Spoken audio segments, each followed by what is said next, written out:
సుప్రీంకోర్టుకు కూడా కొన్ని పరిమితులు ఉన్నాయని రాజ్యాంగ ధర్మాసనం అంగీకరించింది. బిల్లుల ఆమోదానికి సంబంధించి రాష్ట్రపతి అలాగే గవర్నర్లకు గడువు విధించే అధికారం న్యాయస్థానాలకు లేదని సర్వోన్నత న్యాయస్థానం పేర్కొంది.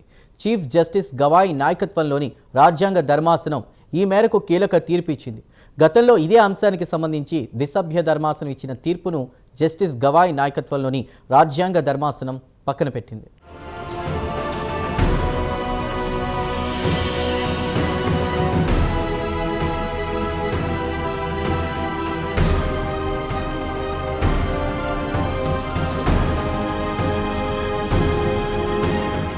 బిల్లుల ఆమోదానికి సంబంధించి రాష్ట్రపతి అలాగే గవర్నర్కు గడువు విధించే అంశంపై సుప్రీంకోర్టు తాజాగా కీలక తీర్పిచ్చింది.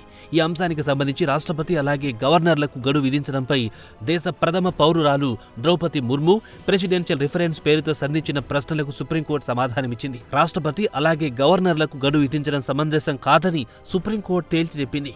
ప్రధాన న్యాయమూర్తి జస్టిస్ గవాయ్ నాయకత్వంలోని రాజ్యాంగ ధర్మాసనం ఈ విషయాన్ని స్పష్టం చేసింది. ఇది ఆమోదం కోసం ఆయా రాష్ట్ర ప్రభుత్వాలు పంపే బిల్లులను వెనక్కి పంపాలని గవర్నర్ భావిస్తే తప్పనిసరిగా అందుకు కారణాలు వెల్లడించాల్సి ఉంటుందని రాజ్యాంగ ధర్మాసనం కుండబద్దలు కొట్టింది. ఈ నేపథ్యంలో గతంలో ఇదే అంశానికి సంబంధించి ద్విసభ్య ధర్మాసనం ఇచ్చిన తీర్పును జస్టిస్ గవాయ్ నాయకత్వంలోని రాజ్యాంగ ధర్మాసనం పక్కన పెట్టింది.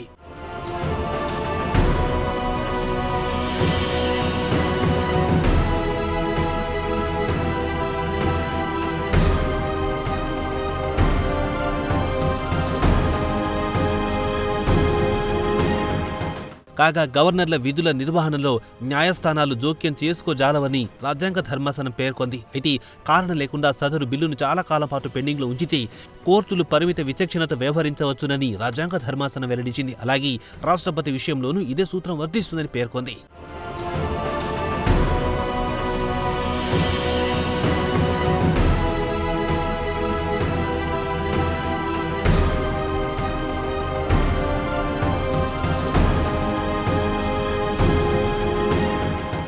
అలాగే బిల్లుకు ఆమోదం తెలియజేయడం నిరవధికంగా కొనసాగుతున్న సందర్భాల్లో సదరు అంశం న్యాయ సమీక్ష పరిధిలోకి వస్తుందని సర్వోన్నత న్యాయస్థానం పేర్కొంది. అలాగే ఆర్టికల్ 200 కింద గవర్నర్కు విచక్షణ అధికారాలున్నమాట వాస్తవమేనని సుప్రీంకోర్టు అంగీకరించింది. అయితే సదరు విచక్షణ అధికారాలకు కూడా కొన్ని పరిమితులుంటాయని సర్వోన్నత న్యాయస్థానం పేర్కొంది.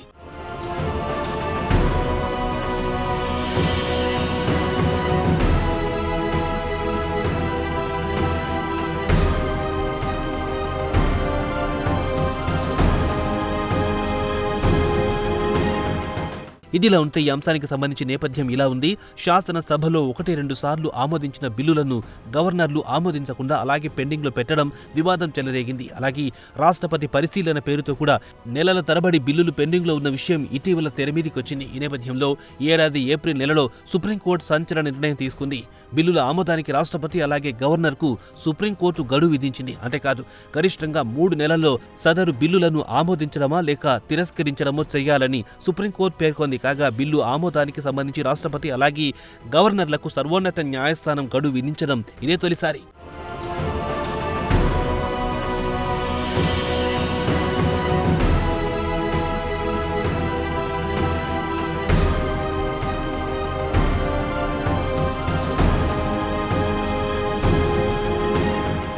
ఈ నేపథ్యంలో రాష్ట్రపతి ద్రౌపది ముర్ము స్పందించారు. రాజ్యాంగంలోని 143 క్లాజ్ 1 అధికరణం ప్రకారం తనకున్న అధికారాలతో మే నెలలో సుప్రీంకోర్టు ప్రధాన న్యాయమూర్తి జస్టిస్ బిఆర్ గవాయ్కు ఒక లేఖ రాశారు. ప్రెసిడెన్షియల్ రిఫరెన్స్ పేరుతో జస్టిస్ బిఆర్ గవాయ్కు అనేక ప్రశ్నలు సంధించారు. బిల్లుల ఆమోదానికి సంబంధించి ఏకంగా రాష్ట్రపతికి గడువు విధించే అధికారం సుప్రీంకోర్టుకు ఉందా అంటూ ఆమె ప్రశ్నించారు. అంతేకాదు ఇలా గడువు విధించాలనుకోవడం రాష్ట్రపతి విచక్షణ అధికారాల్లో జోక్యం చేసుకోవడం కాదా అని కూడా ద్రౌపది ముర్ము ప్రశ్నించారు. ఈ నేపథ్యంలో సదరు అంశంపై సుప్రీంకోర్టు అభిప్రాయాన్ని ఆమె కోరారు.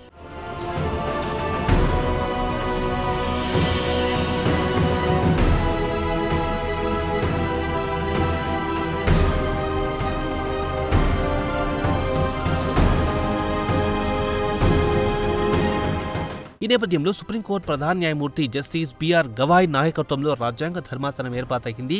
ఈ వివాదాస్పద అంశానికి సంబంధించి 10 రోజుల పాటు అన్ని పక్షాల వాదనలు రాజ్యాంగ ధర్మాసనం వినది.